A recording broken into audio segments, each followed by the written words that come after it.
तर ही एक कविता मला सुचली. फेब्रुवारी 2025मध्ये ही कविता केली मी.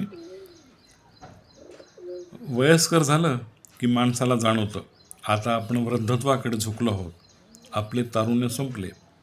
मग त्यावेळी त्याला जे अनुभव येतात ते मी या माझ्या कवितेत सांगितले आहेत. कवितेचं नाव आहे येता वृद्धत्व मजला. झालेच सुरू वार्धक्य आता, ते तारुण्य कुठे हरपले.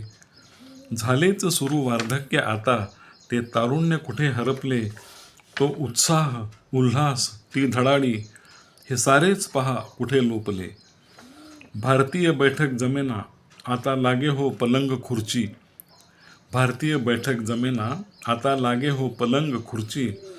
जेवणही पहा साधे अळणी, सोसेना तिखट अन मिरची.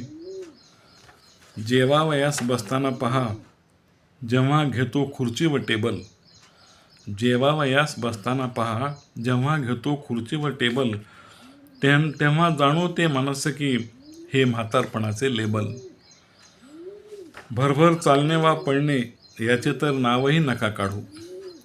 भरभर चालणे वा पळणे याचे तर नावही नका काढू.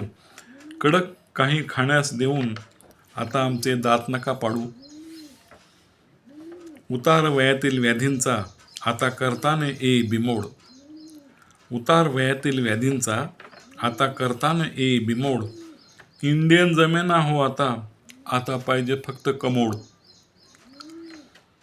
जे उरले थोडे दिवस आता, काढा असेच हसून खेळून. जे उरले थोडे दिवस आता, काढा असेच हसून खेळून. जे येई नशिबाला ते भोगा, आता कुठे जाणार पळून. आता कुठे जाणार पळून.